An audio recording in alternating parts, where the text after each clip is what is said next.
Alright guys, since it is the 4th of July and we're all enjoying cookouts with our families, I figured that I would do a video that brings us together as Americans, right? I feel like I do a lot of videos where it's like, this country is tearing itself apart, okay? People hate each other, right?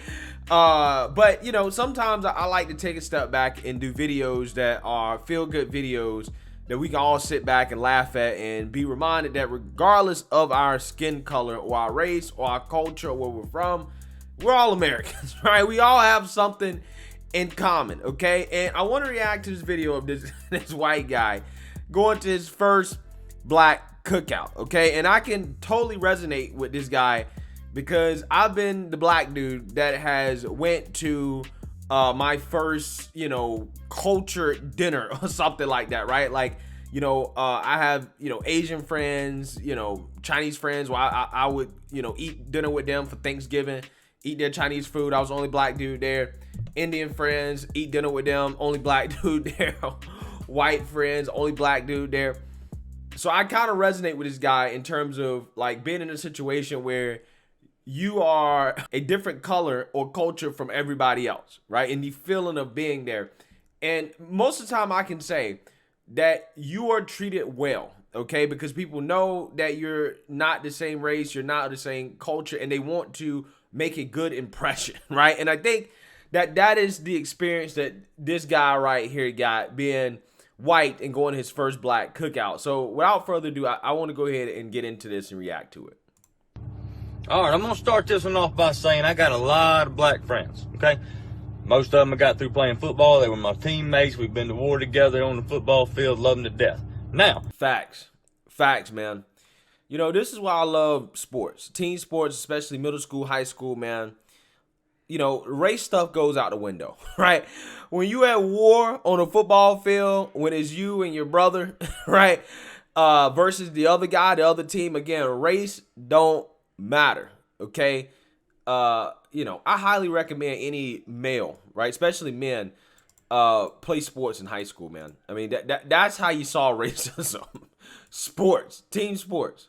With that being said, ever since I have had said friends, they have told me that I have a bad habit of putting them in white people positions. I do not fully understand what they mean, but they gave me the reference of like passing a cop on a 2-lane road because he's going underneath the speed limit. Apparently they ain't supposed to do that. It makes them nervous. I feel like I do that a lot. You know what I'm saying? Like, all right, if a cop going slow, I'll just pass him, man. As long as I'm going the speed limit, he can't get me, bro. He can't get me as long as I'm going the speed limit. Anyway, about a week ago, get a call from a buddy of mine. Play football together. Says, hey, buddy, I want you to come to a cookout. Hell, you ain't got to hit me in the face with a wet mop. I like cookouts. So I show up to the cookout. All right. As I step out of my pick-em-up truck, I realize that the only 3 white things at this cookout is the salt shaker, the napkins, and me. All right. As I'm walking up, I am being greeted by his grandma and grandpa and his great-grandma and grandpa and his 47 cousins. All right, which there's no way for me to remember all these people's names. Anyway, there's a long table where the food, everybody's eating at, okay? They bring me over and set me down at the head of the table. I'm already really uncomfortable at this point because I don't know what's about to happen. Yeah, I can definitely testify to being in situations like that where you definitely are uncomfortable because you're around a whole bunch of different people. You don't really know them. You don't know their culture. You don't know their way of life. You don't know their customs. You don't know what to do, right? So you're sitting there and you're just like nervous. You're not really saying anything. You're not really doing anything. You're just hoping you don't mess up, right? You just hope you don't make a bad impression. Well, they say the blessing, and I get up to go fix my food. Well, I was not aware that at a black cookout, you do not fix your own plate. They fix your plate for you. Now, they bring me a whopping Dixie plate that some bitch is rounded off like this with barbecue, okay? And I'm going to eat it. Don't get me wrong. I don't waste food. I'm going to eat it. Yeah, you better eat it, right? Because if you don't eat it, there's going to be some problems. Okay? You go to one of these cookouts, if your plate is not full, right? If you don't have stuff hanging out the side of the plate, you gonna have some problems, right? You gonna have some problems. So as I'm sitting there munching away, you know, just kind of getting my bearings about where I'm at, these two ladies walk up to me, two of his aunties, with two different potato salads. All right. They say, we want to get your opinion on which one of these is better. Now, apparently just because I'm white, I'm supposed to know the different calibers of mayonnaise. Well, I ain't finna piss nobody off at this cookout, okay? So I ate both of them, and I told them that they were just so damn good, both of them, I couldn't pick one. Smart choice. Smart choice. Now, at this current time, I am almost in a food coma because I've ate so much because I didn't want to disrespect nobody's cooking there. And then his great-grandmama, Mama T, that's what they call her, she comes up to me with what looks like a 5-pound piece of cherry pie. Now, let me paint a picture for you. I've got the meat sweats, all right? Got barbecue sauce on my shirt. I'm drifting in and out of consciousness, and she's bringing me a 5-pound piece of pie. Now, I saw Friday After Next. I know what happens when you disrespect somebody's grandmama. I saw what happened to Craig and Day Day when they disrespect somebody's grandmama. You ain't finna be chasing me through these pines because we way out in the woods at this cookout. I'm white, not stupid. So as I eat this pie, which I'm eating this pie because I ain't finna piss off nobody, especially the head woman there because she's ranked up top. That's great grandma. You don't mess with her. I finish this pie and I drift off into a Caucasian psychosis of a food coma. I did just like this right here, just like this. I went, whew, I'm full. As soon as I lifted my head back up, the table I'm sitting at is no more food on this table. I don't know how long I was out for, but somehow I'm still in the same chair. I have been dealt into a high-stakes spades game at an all-black cookout besides me. What the fuck is going on? How did I get here? At what point in my life did I take this turn to take me to where I'm at? And now the cards is in front of me, and I got no idea how to play spades, okay? None. Facts. The spades game always comes out eventually, right? Always at the end when people stop eating. You know, you can still get some food, right? They don't wrap the food up, put the food on the counter or whatever. The spades come out. Spades, cards, whatever, you know, the folks that love to gamble. Always, every single time, man. They just gambling, right? Just gambling. That's what a lot of these people do. I don't gamble. I'm not a big gambling person, okay? Money is too scary to be gambling it away. I got no idea. All right, I'm white. We played Go Fish and Cornhole. All we did, we got bored one day, literally did the whitest thing possible, walked out in the field, got some corn, took our pocket knives and cut it off the stalk, all right?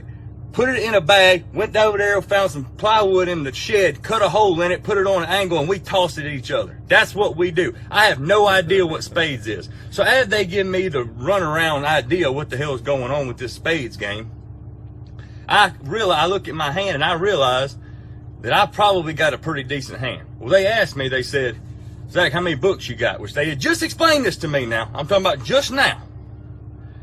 I said, it looks like I got 8 books. Apparently that is the wrong damn answer for your first hand of spades ever, because as soon as I said I got 8 books, 3 Glock 9s hit the top of the table.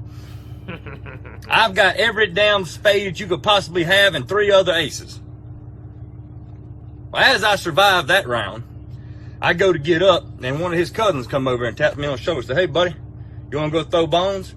I don't know what they're talking about. I ain't got a shitting clue what they're talking about. But I ain't going to piss nobody off. You got to understand, at this point, I am in survival mode. I am not pissing not one person off at this cookout. I do whatever they tell me to do. If they want me to stand on my head and blow bubbles out of my ass, I will do it. Don't hurt me. Okay? Now, I did not know bones meant dice. I was leaning more toward dominoes, which I kind of knew how to play from the Elks Lodge. But apparently, bones means dice. I lost $36 so fast my fucking head was spinning. Okay? And apparently when they yelled gator, that just code word for white man loses, because they just took my money and I just put some more down until I ran out of money. Which is fine. Made it through that one too. Now, as I'm slowly trying to make my way back to my truck, I went over to thank Mama T. You know, I thank my buddy. I thanked everybody on the way to my truck. And I've got my truck in my sights. I am zeroed in on my truck, trying to leave this place. Now, I get to my truck. I put my hand on my truck to go open it, and there's like a sense of relief that comes over me. Like I didn't piss nobody off. Nothing went wrong. I went, whew, I made it. Now, as I open my door, I feel a tap on my shoulder. I turn around. The whole damn cookout is behind me. Everybody there is right around my truck, with Mama T right there in the front and my buddy. And he looked at me, he said, "Hey buddy, next week's Mama T's birthday, you coming back?" And I looked at him, bamboozled on what to say. And the only thing I could come up with was, "You damn right I'm coming back, because that's the best damn barbecue I've ever had in my life." I don't know if you've ever been to All Black Cookout, but I'm going to tell you something. If you get the invitation, you better take that shit, because that is the best food you ever going to get, and the nicest damn people. I was scared shitless. I ain't going to lie. I'm a big guy. I was acting like a little bitch. I didn't know what was happening. But at the same time, that's the most fun and some of the best people I've ever been around in my entire life. I'm going back next week. Bet. I told him, I said, y'all need me to bring something like some ice, because I ain't trying to cook with y'all. Y'all want some ice? Or like some, you want me to go get my little cousin Kyle that wears monster hats and shit? And bring him? You know, so he'll feel at home. He got wife beaters and stuff. What y'all need? They told me I couldn't bring nothing but myself, me, and I. Which I will be there. I'm white, not stupid. I ain't pissing nobody off. Shit. That man said, "I'm not trying to cook with y'all." Hey man, they say white people can bake cakes, bro. You bake cakes. Bring some desserts, my guy. You know what I'm saying? You know, that story was hilarious. And again, on this 4th of July, I thought it'd be appropriate to react to a feel-good story that I had stumbled across, because apparently this had went extra viral a few years ago, okay? And I thought it was hilarious, and it'll be a perfect video to do for 4th of July. So that being said, I hope you guys, your families are enjoying each other and eating and doing and hanging out and doing and celebrating the birth of this country on this great day. Let me know what you guys think. Make sure you like, comment, and subscribe. Most importantly, share a Black conservative perspective. Peace.